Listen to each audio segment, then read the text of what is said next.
I'm wrestling, do not weep for me. Celebrate what I am. Celebrate what I have been. Celebrate what I represent. And celebrate the many ways I have impacted your life. I will survive this test as I have survived others. I am forever etched into the very fiber of all mankind.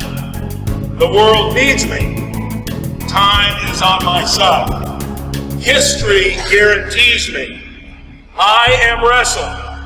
Do not wait for me. What's up, everyone? Welcome to episode number 42 of the T-Row and Funky Show. I'm joined, as always, by my main man, Tommy Rolls. And Tommy, before I forget, as I do every show, guys, you have to follow us on iTunes. You can go subscribe there. And we want to thank our sponsor, Defense Soap, Defend What You've Built. So, subscribe on iTunes. Check out our sponsor. Thank you, guys. Tommy, what's up in Ohio? Nothing much, my brother. I got to apologize ahead of time. If you just heard that noise, that's my smoke detector in my basement. I cannot get the darn thing to turn off. So, again, the production value of our show is very authentic. You'll hear everything in my house as well as yours. So, well, at least it won't burn down. That's right. My house is not going to burn down, and I got to get this figured out. But at any rate, brother, good to be on the show.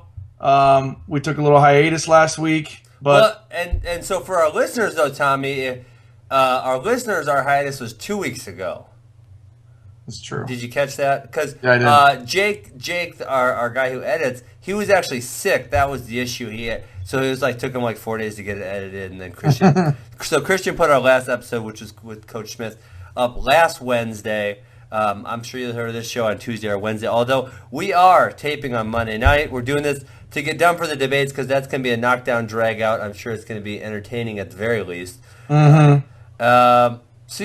So sorry we missed 2 weeks ago, but we're back. And I do want to give one other plug to our sponsor, Defense Soap. They've just re-upped for another year of supporting the podcast. I think this year we're going into great year, plenty more wrestling to talk about, but it's great to have sponsors and supporters like Defense. Hopefully you guys can support the company if you believe in what we're doing here. And on top of it, they make a really good product. Obviously, They do. I got some products and I really liked them. So if you guys are sick of us and you wanted us to be off the air, I'm sorry because we're around for a whole nother year. Terrible. I don't believe. What did we start? I think we started in November last year. I want to say November, yeah. So we're coming up on our year anniversary. There we go. Maybe we should do a cool 50th episode and get a bunch of cool guests or something. Who knows? Nice. I think if we make it to 100, that'd be pretty impressive. Yeah, 50's not that good. We'll wait for it. Okay, Tommy. So I didn't tell the audience because we weren't on last week, even though our show aired last week. I got to make the trip to Columbia, Missouri, my pseudo hometown, because I did spend quite a bit of time there. I loved it. I enjoyed it. And that really got me excited for the college wrestling season. I know that's not what we're talking about tonight, but I'm telling you, that got me excited for the college wrestling season. No doubt, man. It's the coolness, the crispness is in the air in the Midwest. You can feel the season coming. I mean, I'm long removed from training every day, but I remember this time of year pretty darn exciting. We got the college season, the high school season. It's time for American wrestling, man. Yes, sir. So let's get into what we're talking. We were going to hit the UWW before this Flow article came out. So let me tell you why I wanted to hit the UWW. Obviously, I was back in Columbia, saw Coach Smith, saw the other coaches, saw a bunch of old wrestling friends. And I'll tell you what came up a lot. What came up a lot was the Olympics. Obviously, Jaden was in it. But more than one time, they were like, Ben, you know wrestling is getting dropped from the Olympics, don't you? And I'm like, And I couldn't really argue with them, Tommy. I really couldn't because we were on the chopping block a few years ago. And then with what just happened at this Olympics, between a number, the Mamiashvili punching the girl, the guy striking the rat. Well, that was in the Olympics. That was the Cadet Worlds. The Mongolians, the corruption, everything else, right? With that didn't look good. That really didn't look good. Sure didn't. And so for a sport that was put on notice of, hey, you're getting kicked out of the Olympics if you don't get your crap together, for that to be our next performance, right? That was our next performance if we're talking Olympics, because we got kicked out in 2013. So this was our next shot. And you'd think we would be on our best behavior, showing our best performance. And if that's our best performance and that's our best behavior, we're in trouble. And we're in a lot of trouble. So then the next thing that these people would say, and it was like 3 separate incidents. It was like, well, when is someone going to do something about it? When is it going to happen? And Tommy, you and I have beat the crap out of the UWW on this show multiple times. Mm-hmm. But how do we take real, meaningful action? And, is the USA going to be the leader? Is Rich Bender at USA Wrestling going to say, guys, their stuff's corrupt. They're idiots. We're going to do something else. We have to do something else. Because someone's got to be the leader, right? We can't just keep playing along till we get kicked out of the Olympics again and then say, oh, we didn't know that was going to happen. Guys, we can all see it's going to happen. If all my friends in Columbia, Missouri can see it's going to happen, and Tommy, you have a hard time arguing against that clown shit that just happened in in Rio a few weeks ago. What do we do, right? What do we do? You're hitting it on the head, Ben, and it's just, I don't even know where to start. First of all, Christian Piles and or Flow Wrestling, however they came up with this, they searched into this data and really uncovered some really profound, amazing statistics that only support the gut instinct, the gut-wrenching feelings that we had as we watched the Olympics, but didn't have the data to support how you really felt. To your point, it was our coming out party after being reinstated in the Olympics. Even though we've come to criticize the UWW on this podcast, there's been moments, Ben, plenty of moments on this podcast. I know me personally where we've spoken about in a positive way the progress that the UWW has made, but this is just undeniable, it seems, when you read through it. It's just, I don't even know where to begin. Yeah, and even before we go too deep into this article that Piles and Flow Wrestling put out this morning, I mean, on its cover, Tommy, without reading this article, you knew it was corrupt. I mean, we watched we talked about the Gomez match on this podcast. It was pretty obvious to see. But so, Tommy, answer this question. What's the first step? I mean, at some point, AAU, right, was the governing body for the sport of wrestling that went to the Olympics, and then it became FILA. So it's not like the governing body who supplies wrestlers to the Olympics can't be changed at some point in the future. So how do you take that first step, knowing that UWW is, number 1, corrupt, and number 2, incompetent, number 3, not fit to run a worldwide organization that governs the sport of wrestling? What do you do? I don't know. We could go a number of directions. And we'll say you have unlimited resources, Tommy. Where do you start? I think the leading countries, if they want to be involved in either dramatically overhauling the personnel at the highest levels at the UWW, or beginning or supporting or promoting a new federation, that would be the easiest way to get this done. And that's not easy, but I think that would be the easiest way. The countries that have the clout with the people that are winning are the ones that can really pull the strings here and really create change and have an influence. Yeah, I mean, I agree with that 100%. And I obviously, you're not going to get, if you break off and do something else, you're not going to get everyone year 1 or year 2 or year 3. That's a fact, right? You're not going to get those people, but you also have to start somewhere. And as my friends pointed out, and I had a hard time arguing with them, it was embarrassing 2016, and not only from the corruption perspective, right, which we're going to talk about in depth, but also just the presentation, the bracketing. Like, we could go on for hours. How do you explain the bracketing to a casual person? And literally the only way you can explain the reasoning for the bracketing is you're trying to allow the worst possible person to get a medal, which is not the way you build a freaking bracket. It's not competition. From that perspective, to marketing the sport, promotion of the sport, building tournaments so you have more than one event every 4 years that you can draw an audience to, right? And so you have all these things down the line, and if you check the boxes, does UWW do this well? I think you say no. I mean, it's no's all across the board. They don't do any of this stuff well. Yeah.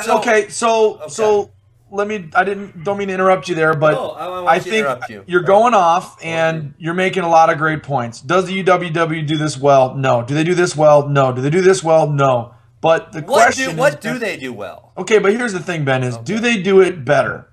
Better than what? Better than what? better than where we were 3 or 4 years ago. Who gives a shit?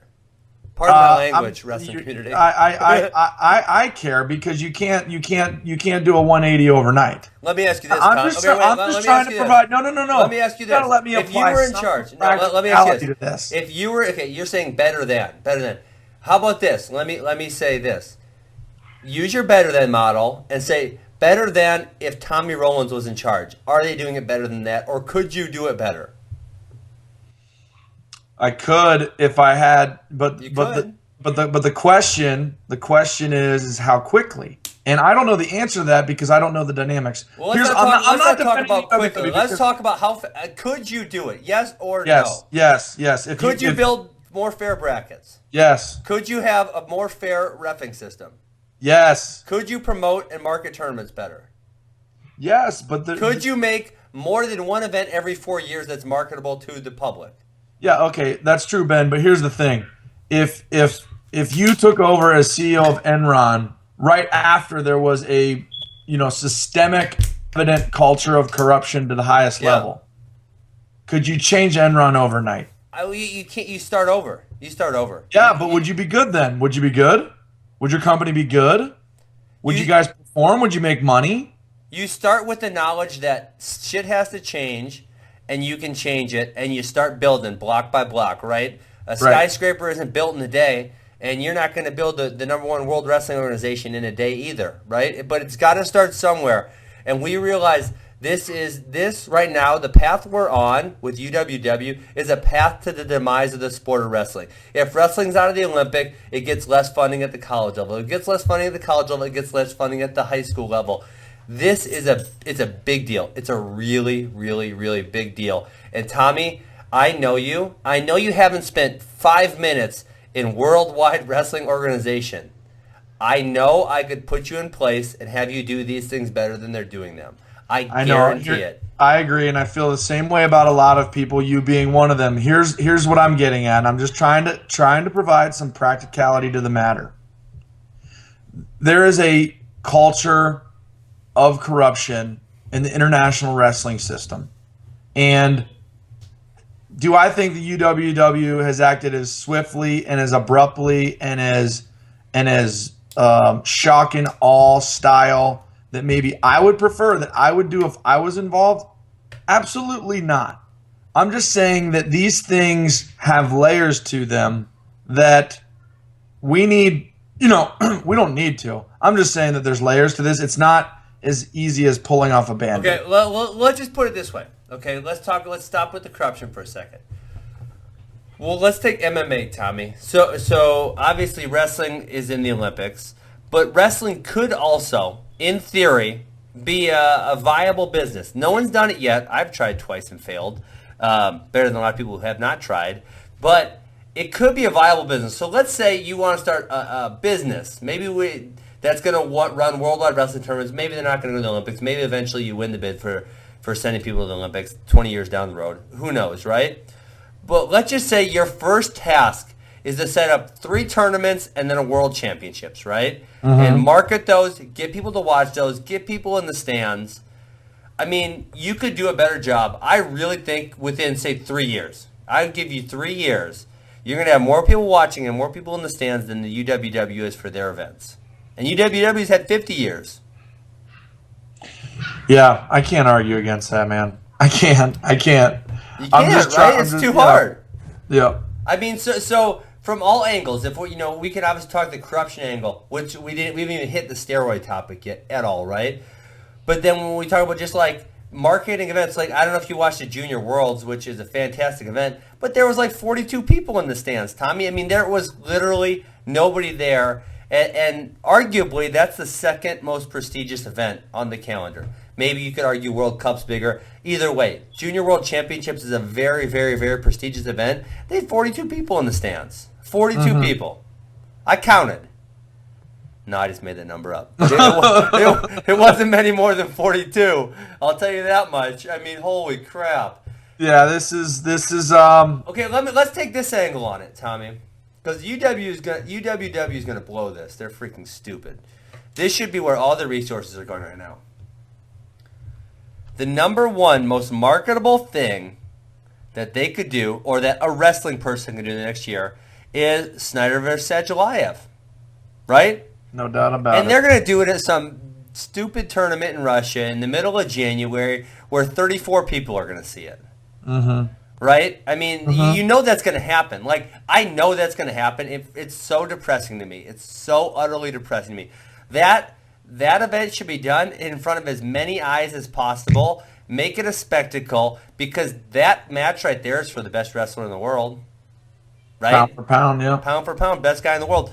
I mean, so I think no matter what lens you look through at the UWW, are they doing better than before? Yes, but that's not saying very much. That's like saying, that's where, and here's where I'll come down on the UWW. I'm just trying to be practical, Ben, because you are so good at just teeing off, and you bring up great points.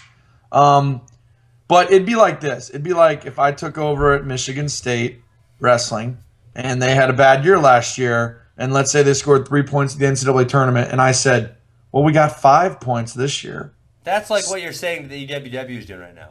Yes, it is. So that's exactly right. So, you need, we started from a point of, the dark ages of, international wrestling where we're pulling balls out of bags and, best 2 out of 3 periods and, all kinds of goofy stuff. And so, are we doing better? Yes. But there's so much ground to make up, and you're just making good points.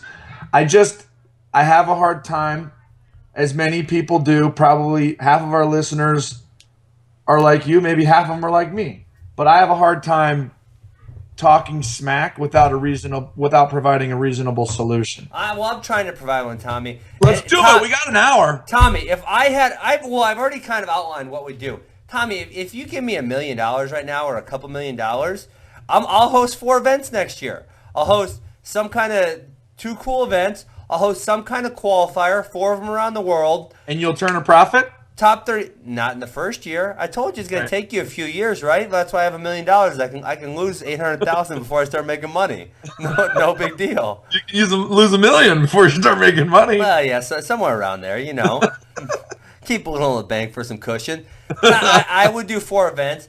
I'd say, hey, Cubans, you're going to actually get paid to win, not paid to throw matches. So that's cool. Yep. The United States is going to show up. Apparently Iran isn't in on the match fixing, according to CP. So they're going to be pissed because Yazdani got screwed. They'll freaking show up. Canada will show up. And a bunch of Central American countries, and Puerto Rico will show up because Gomez got screwed. And if that's the 5 teams I have to start with, that's the 5 teams I have to start with. Well, the countries somewhere. The countries that were benefited from the suggested corruption in the Flow Wrestling article were all Eastern European. Correct. So before we get on to that, 'cause I'm excited to talk about that too. So that's what I would do, and I would obviously try calling more countries and getting more countries, and I would put on a show. I'd market it. I'd make it a big deal. I'd run it like it should be ran. I'd bracket it like it should be bracketed. I'd make a rule set that doesn't change drastically. I mean, Tommy, think about the Greco rule set. Think about what just happened in Greco wrestling. They changed the rules so the sport isn't the same anymore. If you wrestled this rule set at the Olympics 1 month ago, the winners and losers are drastically different. Think about that. Yep. Think about that. And that's why when people say, we need to go to freestyle. Yeah, I would go to freestyle exclusively in America if UWW wasn't in charge. You don't understand what kind of implications putting UWW in charge of your rule set is. That's a good point. It's more than a good point. It's enough of a point to not switch, even though I know that we would benefit from it as a country performance-wise, even with all the switches. It would be damning to the passion and vigor that we have in this country for the sport. Yeah, very damning. So if you give me $1 million, I start out with 4 events next year. I'd probably partner with Flow because they're the best streaming service. Let's just talk. I grab a few sponsors and we do our events. Is Rudis going to sponsor? I would sure hope they would, but you never know. That guy's kind of a cheapskate. All right, so listen to this. Not to be too self-serving to our partners at Flow Wrestling, okay. And let's not say the words flow, but let's talk about streaming, and as it relates to an underground global cult that is the wrestling fan base. Yes. I mean, we are not a palatable sport for television. There's not, Tommy, you got to realize. Okay, let's just get this. Television's going downhill, right? Everyone realizes. ESPN's losing millions and millions of subscribers. Everything is going to go to a streaming type of service. But the thing about the streaming, and we're saying things, we're both agreeing here. We're just trying to get our points out all at the same time. But Ben, wrestling has strength in numbers. Yep. Okay, wrestling has a community that is thirsty for what we're talking about, and streaming, the internet, the World Wide Web, all of these things have delivered content and product to the global wrestling community that is unprecedented. It's changed the complexion of the sport. It's changed our wrestling knowledge. It's changed a lot of things. And if our global federation was aligned with a streaming service, in this case, I think it should be Flow Wrestling. But if our global wrestling federation was aligned with a streaming service, they could improve the quality of this product. They could help it become somewhat of a revenue stream. Yeah. And I don't know how you can't see that. You don't even have to be a wrestling guy. It's like, listen, I've got over 1 million thirsty diehards that have no way to consume what they're thirsty for. Oh, here's a streaming service, and let's nab up the global federation. Let's promote the product that is so authentic and true and has withstood the test of time since BC, and let's give it to the people in a way that they've never had it given to them. Yeah. And I don't know what's hard to understand about that. I agree 1,000%. Time Warner, DirecTV, ESPN, Fox Sports, who gives a shit about those guys? We've got the product to deliver to the people that have been they haven't even been begging for it because they've never had it. They don't even know that they don't even know that they could get what they could have. You're hitting the nail on that. And now just think about this. Think about international wrestling. Think about if you were actually had a competent person to put some personalities to some of these foreign athletes.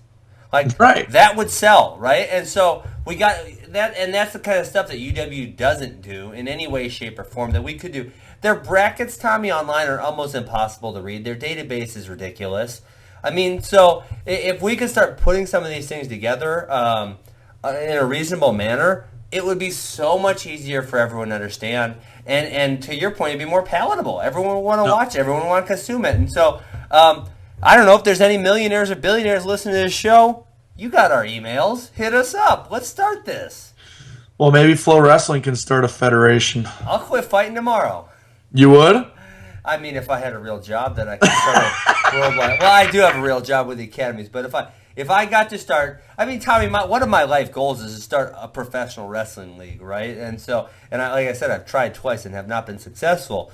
But this would be kind of on a bigger picture thing than that. But either way, I'll take it because anything that helps the sport of wrestling, I love it, and this would help the sport of wrestling a lot. Anything that could get UWW out of a leadership type role is going to help us out a lot.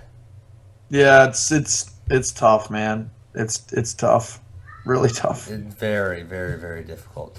So who knows? So maybe we'll have a couple millionaires hit us up, and we'll get started next week. We can lay it out on the show. We can start on the show. All right, are you ready to dig deep into this article? I'm ready to go into deep water. Do you want to start us off and kind of explain what they laid out, or? No, you can go. Okay. You can go. So there was big news laid out this morning by Flow Wrestling. They did an investigative journalism article, which is awesome because that doesn't really happen too much in wrestling, investigative journalism. So what they found out is that the refereeing, which on the face, Tommy, you and I knew it. We called it out. At the Olympics was corrupt.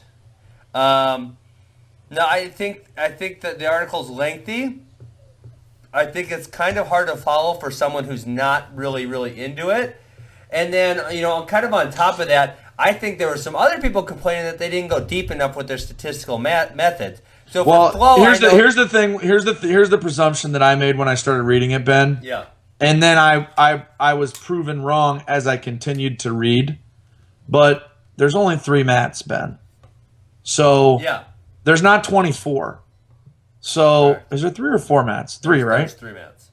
So there's only 3 matches. Lots of the time, only 2 matches were going. There's only 3 matches. So it's very conceivable to think that you officiated 33% of somebody's matches. Well, no, that's not true, Tommy, because there's 50 referees.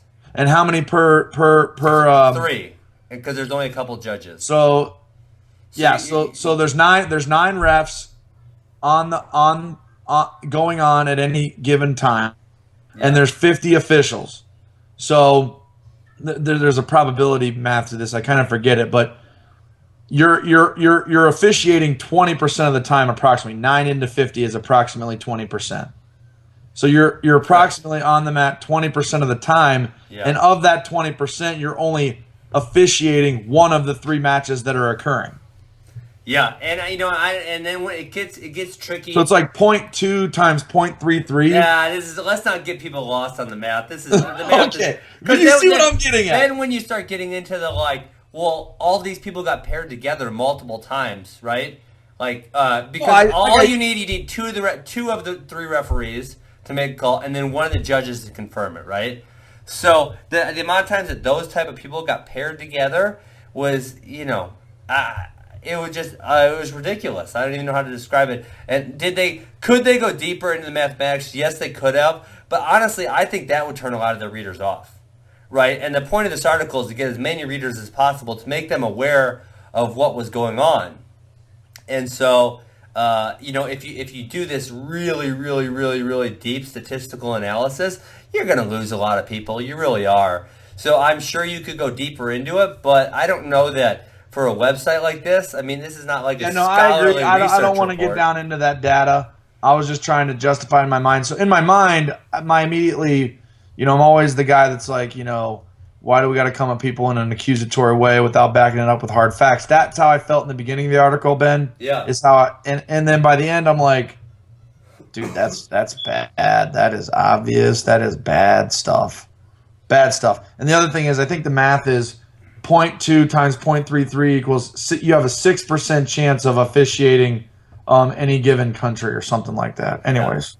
Yeah. And some of them were way up there. I mean, one guy was like 10 of 11 or something just completely absurd, right? Absolutely. And so, what I'm really curious about and what Flow Wrestling actually didn't do, I'm going to do a small little criticism. I'm sorry, CP, because I know you work so hard. But I wish they would have reached out to the UWW for a comment. Well, they tried to get a hold of Silvestri numerous times. Okay, so they did. Did it say that in the article? Because I must have missed that part. Yeah, come on, man. I skimmed the article and I saw that part. Oh, really? Where? Yeah. Beginning, end, middle, what? Upper middle, like not right in the beginning, but not in the middle of it either. Kind of, in the first quarter of the article. Sure, and I'm curious. Obviously, I thought they should have reached out to Rich Bender for comment. I thought that would be let's be honest. These, I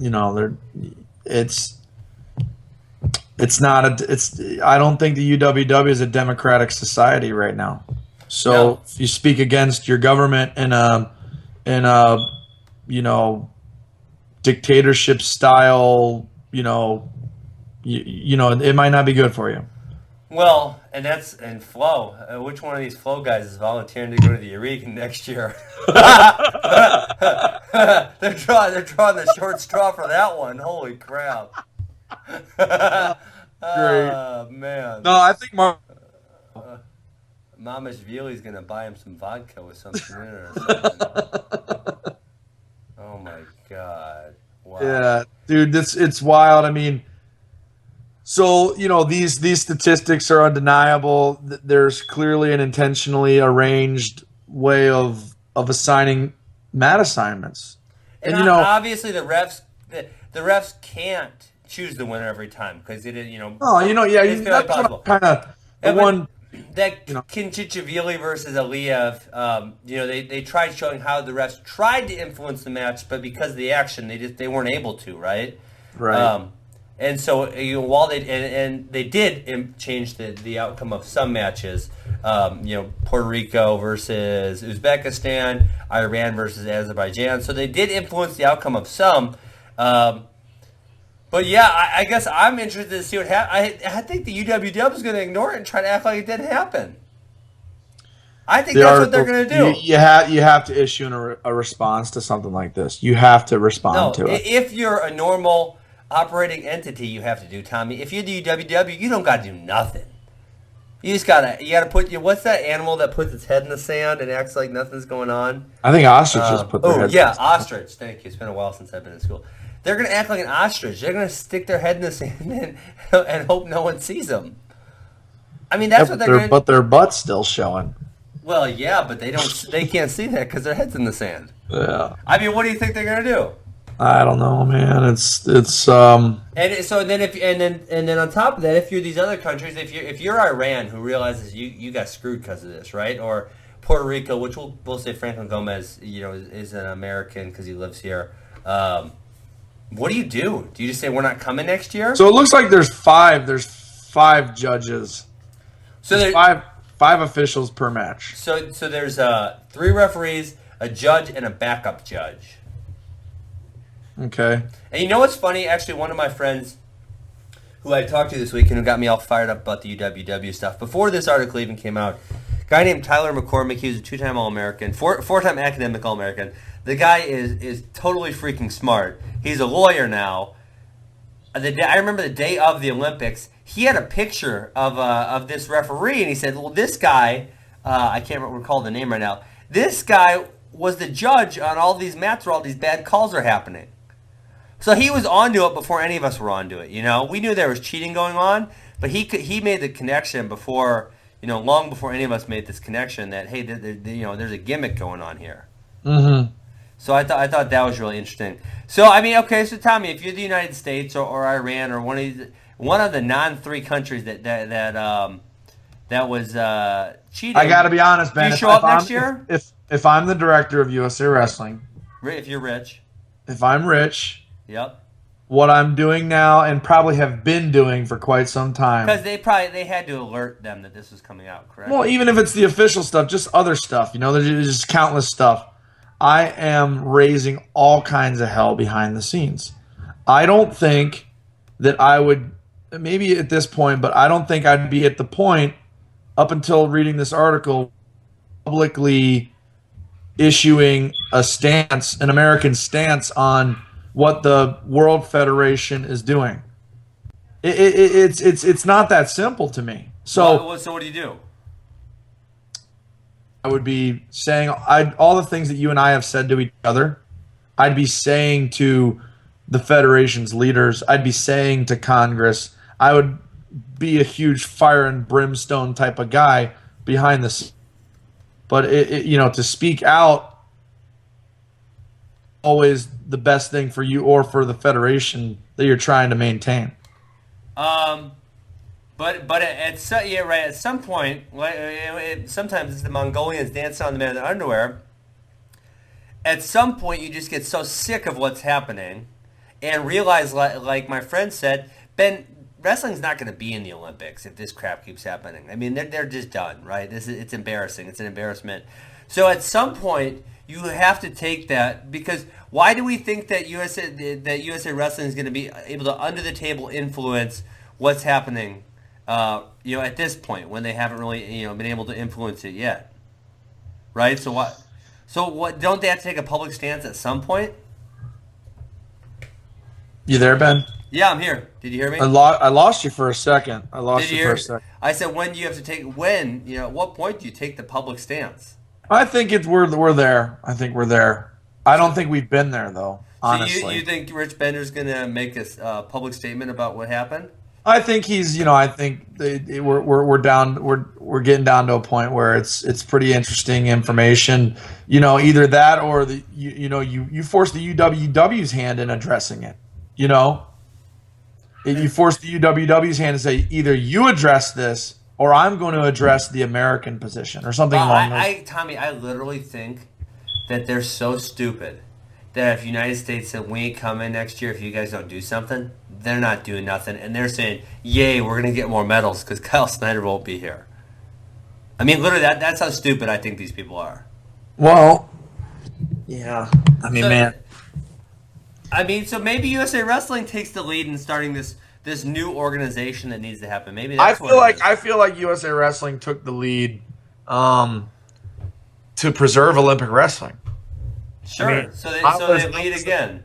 I was a very peripheral, I wouldn't even call it member, but because of my feud with Dana White, I got brought into the inner circle and got to participate on some conference calls on the Committee to Preserve Olympic Wrestling. And I thought there was an insane amount of real leadership, real American leadership that moved the needle for the sport and kept us in play in the Olympic Games. Well, Tommy, and let me get back that CPOW. That was an exclusively American thing, correct?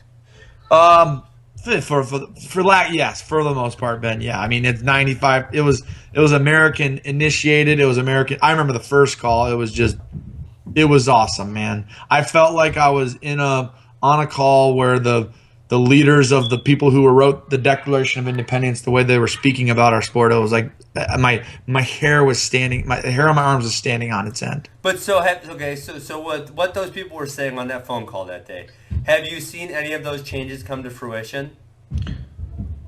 It wasn't about it's like right now we're deep sea diving because we're already back in the Olympics and we're breaking apart various aspects of why the sport could be better. But at the time, it was our sport is dead. We've got to bring it back from the dead, and here's how we're going to do it. And here's some of the things that are just absolutely ridiculous about what we've got going on. Yeah. You know what I mean? So it's like they just brought it back to life. They didn't get it back to be an upwardly mobile sport. You know what I mean? Anyways, what I'm getting at is that American leadership has impacted global wrestling. It seems like it's time to do it again.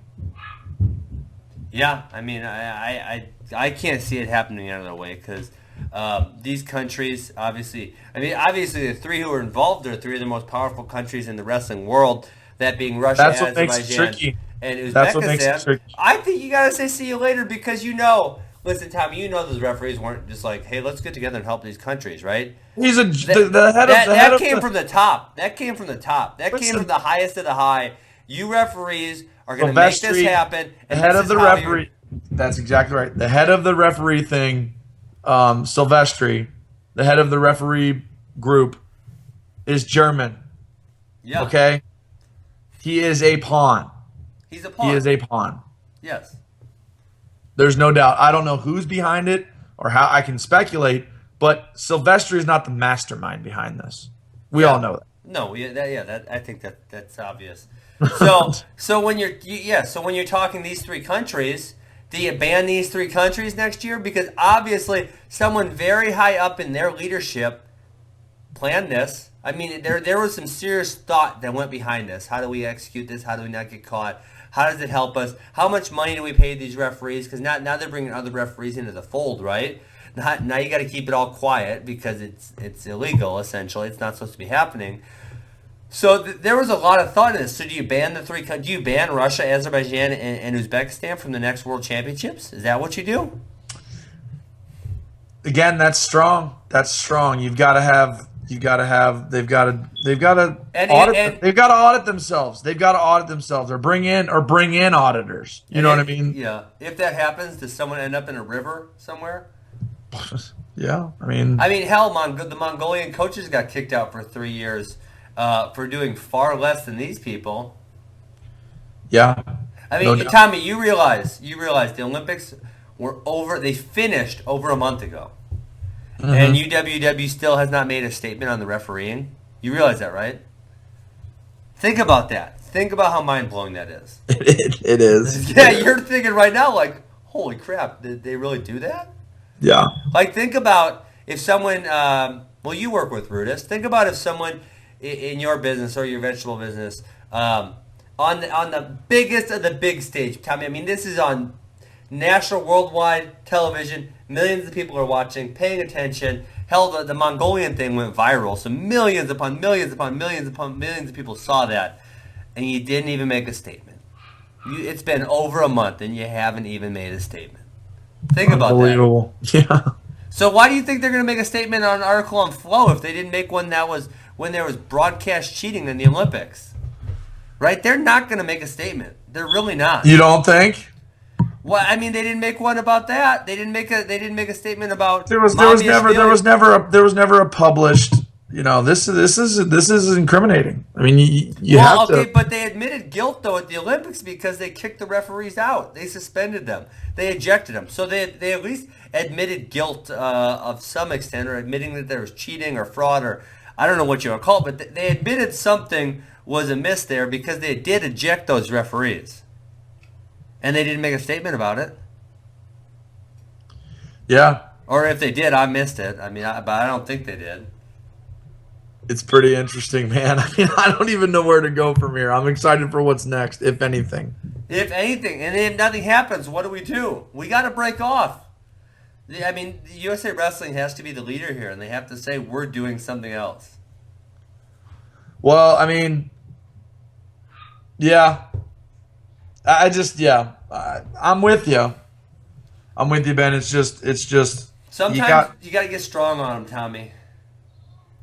Yeah. You got to get strong on them sometimes. I mean, right? I don't know what else to do here. This isn't like. So what would you do? What would you do if you were? Am I a Rich Bender? Yep. First, I call up who the hell's in charge right now? What is his name? Ned Lalovic,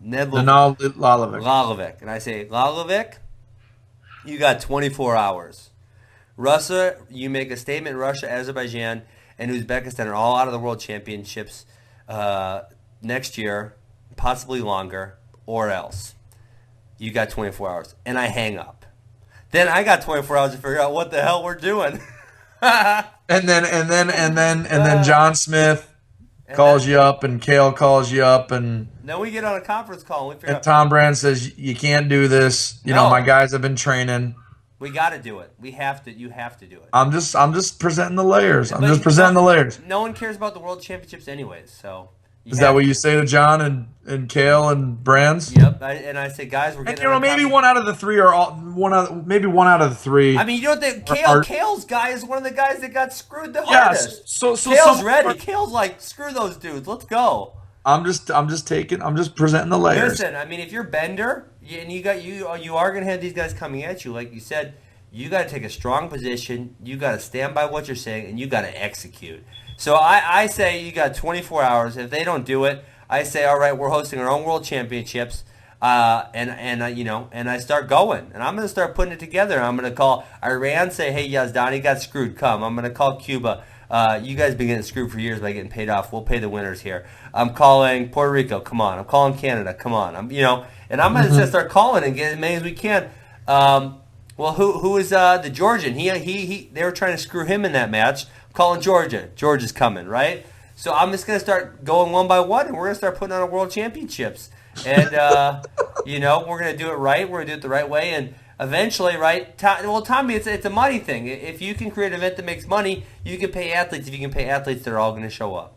Because most of these guys aren't getting paid much. I mean, there's a few countries that are getting paid by their home governing bodies, but most of these countries are not getting paid anything. There's no doubt about that. So the athletes are going to show up. If you can provide a reasonable purse, the athletes are going to show up, and that's what it comes down to. So then you start go after sponsors, you start going after a streaming partner. I think that's what I do if I'm Rich Bender. I tell a lot of you got 24 hours, buddy. And then I'm also going to call up the head of the USOC or someone up there and say, guys, this is bad. It's been bad. It's going to get worse. I need you to have my back on this one. Well, here's what you got to do. You're making a living. You've got to. You're employed by the president of USA Wrestling, Bruce Baumgartner. You got to run it by Bruce. You got to run it by your board. You got to run it by the United States Olympic Committee. I'm just being real here. This is the stuff you have to do. Yeah, of course. Before you called Nenad Lalovic, and you got to say, here's what I'm going to do, and here's why I'm going to do it. You call Kale, Brands, Smith, all of the influencers in the wrestling community. You do that. You let them know what you're going to do before. No, you do it after. You don't have to ask. You just you do it after. Definitely do it. And they say, see no way, and then you say, guys, it's already been done. I'm sorry. Right? Hey, figure it out. You get what you earned. Figure it out. I mean, I think that's what you have to do. Listen. When the IOC's totally correct. Hey, so I haven't been on Twitter much today. Are any of the American Olympic wrestlers saying anything? I have not seen now I don't follow a lot of them, but I have not seen a lot of them making comments.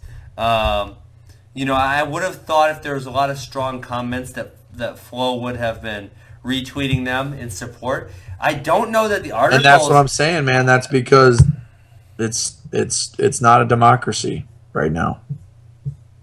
Yeah, I'm not a good democracy person, anyways. I'm taking the bull by the horns. If I'm Burrows or someone else, I'm throwing some freaking heat at this situation. Let's see. Yeah, I mean, I don't know. I'm looking through Flo's Twitter thing, and I'm having a hard time finding anyone else large commenting on this. And you know what? Honestly, I don't think the article, social media wise, I don't think the article is getting as much traffic as I would. And I don't know what their web traffic looks like, right? But just from I think a video, and I know CP did a minute and a half, but I think a video short. When I say short, I mean 5 minutes. You could do a highlight video, and, sure. and you could really make it a little bit more. Well, okay, Kale retweeted the article. There you go. All right, so that's a good one. And he said thank you for doing this. He did. Yep. I'm trying to see if there's any more. Yeah. So it's not getting quite as much as I thought it would. I thought it would just go viral, and I'm kind of surprised. As much as people love scandal, I'm surprised maybe a larger media organization has not picked this up. And obviously, this is the wrong day to release it, Tommy. I'll tell you that much, because I would have waited till Wednesday, because the debates that's going to happen here in about 45 minutes. Well, that's why we're recording early, and you can hear my kids and my dog barking and about everything. Yeah, I mean, how many people are going to watch these debates, Tommy? This is going to be the most 100 million, watched. I'm hearing. 100 million, right? Yeah, I mean, we're watching two clowns go at it. I mean, that's worth the price of admission right there. Hold on. Okay, Luke Eustace retweeted and said thank you. Let's see if we can get anybody else. I'm kind of scrolling through. Here. Well, I can't really. No more other really huge names retweeting or commenting. I'm going to keep scrolling through, Tom, and we'll see if I can find any other really big names. I'll tell you what, this Ivan guy, this international wrestling Twitter guy, I don't even know his name, but I love following him. He retweeted it, and he's probably the most informed Russian wrestling information guy that there is on social media. He retweeted it. Adam Terapelli, he's all over the place, did it. Who else? I'm kind of confused as to why more. Kurt Backus. I'm telling you, man, because it's. I'd have a hard time if I was still a competitive athlete retweeting that. Why? Because you're worried about getting screwed? Yeah. And that's why everyone needs to leave, Tommy. I mean, that right there says it all, doesn't it? Oh. Doesn't it say it all? Doesn't it say it all? It does. We need to go. We need to. If there wasn't any levity to the claim, as an ex-competitive athlete, you'd just be like, what gives? Whatever. You'd make fun of, like, this is a. Here's the thing: is if it wasn't true, you know what the competitive athletes would be saying? What a joke of an article! Seriously. Man, CP is just reaching for the stars here. Yeah. I wrestled for this guy. What the heck? How ridiculous is that? You know what I mean? So you're saying their silence says a lot, is what you're saying? Well, if you really, truly think about it, yes. Yeah, it does. Yes. I agree. Wouldn't you say? Yeah, I mean, because if there was an article where CP said, I can't even think of anything. The UWW, Yeah, well, yeah. You don't have to make anything up. I get exactly what you're saying. Yeah, they're worried about retribution. You think Rich should come on the show and talk about it, or we're gonna ask him? Him. Reach out to him. See if he comes on. Who else do we need to consider talking to about this? Kale? Yep, I'm texting him right now. Okay, reach out to Kale. Yeah, let's get a few, because it would be interesting to get the comments on this, and see where everyone's at, because I think drastic actions have to be taken. I think there's never been a better time than now. I think we are on a very destructive path. I think we're letting the UWW lead, and I think we've already let the UWW lead way too long. And Tommy, to your point, we've been kind of saying, good job, you're getting a little better. But you're right. That's like Michigan State from going from 1 point to 3 points at the NCAA championship. It still sucks. It still sucks. Right? We got to need move. drastic We got to change. move faster. We've got to move briskly. There are more people in wrestling that are well intended and want what's best for the sport. They far outweigh the negative stuff that's going on. We've got to get the right people in the right seats. We've got to make sure that what's great about the sport is reflected in every element of our leadership worldwide. I mean, we need these people to expect the same excellence that our best athletes have to expect of themselves when they enter in the Olympic Games. And so that doesn't exist worldwide. Quite honestly, I think we have it in America. We can question and talk about the management structure and the decisions that we make, but these pure of heart, wanting what's best for the sport, that exists in America, in my opinion. There's no corruption in America. There's none. Okay, well, that's talking crazy right there. But You think there is? what do you mean you think there's corruption? Of course there's corruption in America. That's, American wrestling? oh, we're talking specifically American wrestling. I was talking about wrestling. I thought we were talking Oh, about in general. No. I was like, dang, man, It's that's kind of it's in the human spirit a little bit. Is there corruption in American wrestling? Yeah. I don't think so. I can't point to a case, and as open as I am, I would just freaking say it. I think some people might point to like. Hey, you want to hear a funny corruption story? Sure. This is a funny one. I'm wrestling in the Midlands. I won't say what round it is, okay? And I won't say what year it is because then CP will find out who the guy is. But I'm wrestling a guy. He's ranked pretty high in the country, not as high as me, but he's ranked in the top, let's say 10. And we go out of bounds. And I'm all over this guy, Ben. I'm all over him, taking lots of shots, having some great shots, aggressive. Probably fired off 8 to 10 shots in the first, I don't know, period and a half. No warning call, no nothing. We go out of bounds. I'm walking back to the middle of the mat, and the ref takes the whistle out of his mouth. He goes, "Take one more shot, and I'll hit him for stalling." And he kind of just said it real quick, and I look over and I'm like, did he just say that? and so we go back to the color. He blows the whistle. I take a shot. Stalling green. Hold on, I got one of my guys saying good night to me. You going to bed, buddy? Night. Love you, buddy. Good night. Night. There you go, Ben. What'd you think of that story? That was a good one. You know what? And while you were doing it, I did think of stories like that. I thought of a corruption one. What about Chirella versus Johnny Hendricks? I think. Tervel versus Johnny Hendricks? No, Chirella. I know. Chirella. He got what they call it, getting kesseled. Is that what they call it? What's Kesseled? That was the referee. Oh, okay, gotcha. Wasn't it? I'm pretty sure that's who the referee was. Yeah, and that's not, let's be fair. That's not corruption. That's just a bad call. Well, there was multiple bad calls in that match.